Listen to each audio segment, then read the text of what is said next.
ನಮಸ್ಕಾರ, ಶಿವವೇಗ ನ್ಯೂಸ್ಗೆ ಸ್ವಾಗತ. ನಾನು ಶ್ರೀನಿವಾಸ್ ವೈದ್ಯ.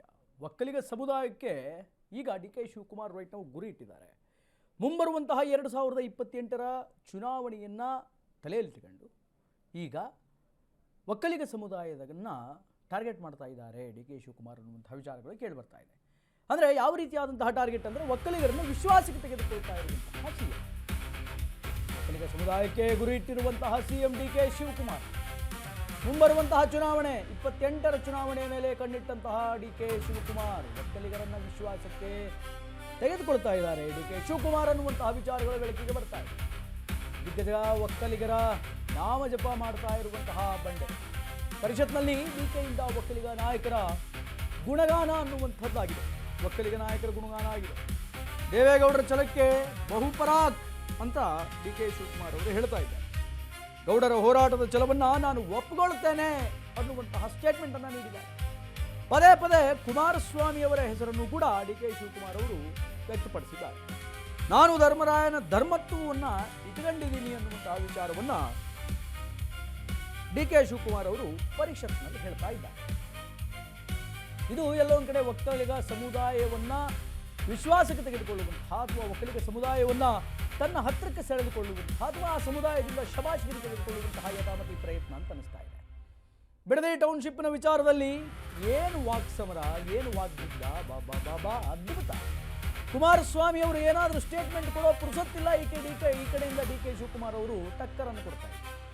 ಈ ಕಡೆ ಅವ್ರು ಏನಾದರೂ ಹೇಳೋ ಪುರುಸೊತ್ತಿಲ್ಲ, ಇವರು ಟಕ್ಕರ್ ಕೊಡ್ತಾ ಇದ್ದಾರೆ. ಆದರೆ ರೈಟ್ ನಾವೀಗ ಪರಿಷತ್ನಲ್ಲಿ ಮುಖ್ಯಮಂತ್ರಿ ಡಿ ಕೆ ಶಿವಕುಮಾರ್ ಅವರು ಕುಮಾರಸ್ವಾಮಿಯವರನ್ನ, ದೇವೇಗೌಡರನ್ನ ಆಡಿ ಹೊಗಳಿದ್ದೇನು. ಅಷ್ಟು ವಯಸ್ಸಾಗಿದೆ, ಹಿರಿಯ ರಾಜಕಾರಣಿ, ದಿಗ್ಗಜರು ರಾಜಕೀಯದಲ್ಲಿ ಅಂತ ಅನಿಸ್ಕೊಂಡವರು, ಕರ್ನಾಟಕದಲ್ಲಿ ರಾಜಕೀಯ ಭೀಷ್ಮ ಅಂತ ಕರೆಸಿಕೊಳ್ಳುವಂತಹ ದೇವೇಗೌಡರನ್ನ ನಾನು ಒಪ್ಕೊಳ್ತೀನಿ ಅನ್ನುವಂತಹ ಮಾತನ್ನು ಡಿ ಕೆ ಶಿವಕುಮಾರ್ ಅವರು ಹೇಳ್ತಾ ಇದ್ದಾರೆ.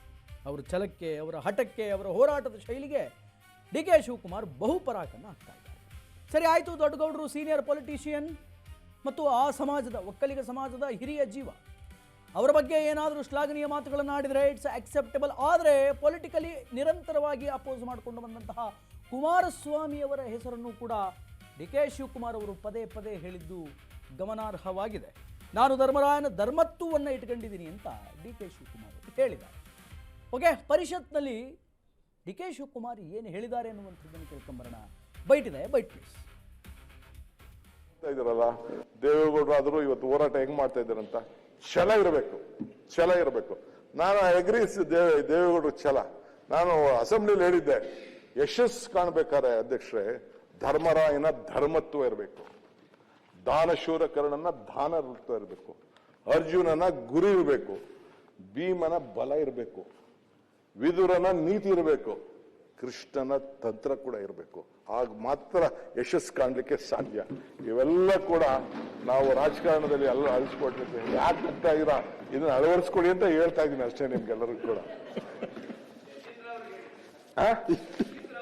ಇಲ್ಲ, ಪಕ್ಕದಲ್ಲಿ ಕೂತ್ಕೊಂಡೆ ನೋಡ್ತಾ ಇದ್ದೀನಿ. ನಾನು ಅವ್ರಿಗೆ ತೋರಿಸ್ಬಿಟ್ಟು ಏನ್ ಹೇಳ್ತಾರೆ, ವಿದುರನ ನೀತಿ ಅಂತ ಹೇಳಿದೆ. ವಿದುರನ ನೀತಿ ಇದೆಯಲ್ಲ, it is very important in life. ಅವನ್ ಬೇಸಿಕ್ ಪ್ರಿನ್ಸಿಪಲ್ ಧರ್ಮರಾಯನ ಧರ್ಮತ್ವ. ಪಾಲಿಟಿಕ್ಸ್ ಅಲ್ಲಿ ನೋಡ್ತಾ ಇದ್ದೀರಲ್ಲ, ದೇವೇಗೌಡರು ಆದರೂ ಇವತ್ತು ಹೋರಾಟ.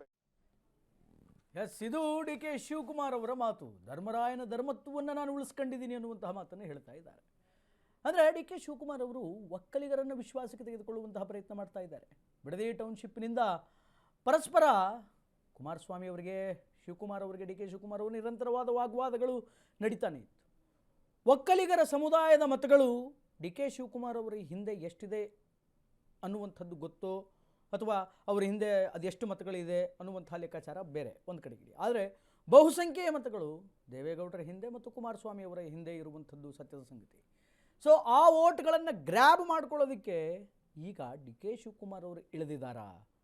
ದೇವೇಗೌಡರನ್ನು ಶ್ಲಾಘಿಸುವ ನೆಪದಲ್ಲಿ, ಕುಮಾರಸ್ವಾಮಿಯವರ ಹೆಸರನ್ನು ಪದೇ ಪದೇ ತೆಗೆದುಕೊಳ್ಳುವ ನೆಪದಲ್ಲಿ ಪರಿಷತ್ನಲ್ಲಿ ಒಕ್ಕಲಿಗರ ಮನವೊಲಿಸುವಂತಹ ಪ್ರಯತ್ನವನ್ನು ಡಿ ಕೆ ಶಿವಕುಮಾರ್ ಅವರು ಮಾಡ್ತಾ ಇದ್ದಾರೆ.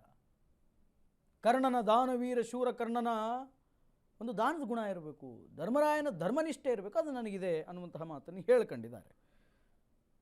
ಈ ನಿಷ್ಠೆ, ಈ ಧರ್ಮತ್ವ ಎಲ್ಲಿವರೆಗಿರುತ್ತೆ? ಚುನಾವಣೆಗೆ ಮತಕ್ಕೆ ಈ ಧರ್ಮತ್ವ ಸೀಮಿತನಾ ಅಥವಾ ಲೈಫ್ ಲಾಂಗ್ ಈ ಧರ್ಮತ್ವವನ್ನು ಮುಖ್ಯಮಂತ್ರಿಗಳು ಮಾನ್ಯ ಮುಖ್ಯಮಂತ್ರಿಗಳು ಮೇಂಟೈನ್ ಮಾಡ್ಕೊಂಡು ಉಳಿಸ್ಕೊಂಡು ಹೋಗ್ತಾರಾ? ಮುಂದಿನ ದಿನಗಳಲ್ಲಿ ಒಕ್ಕಲಿಗರನ್ನು ಯಾವ ರೀತಿಯಾಗಿ ವಿಶ್ವಾಸಕ್ಕೆ ತೆಗೆದುಕೊಳ್ತಾರೆ ಅನ್ನುವಂಥದ್ದನ್ನು ಕಾದು ನೋಡಬೇಕಾಗಿದೆ.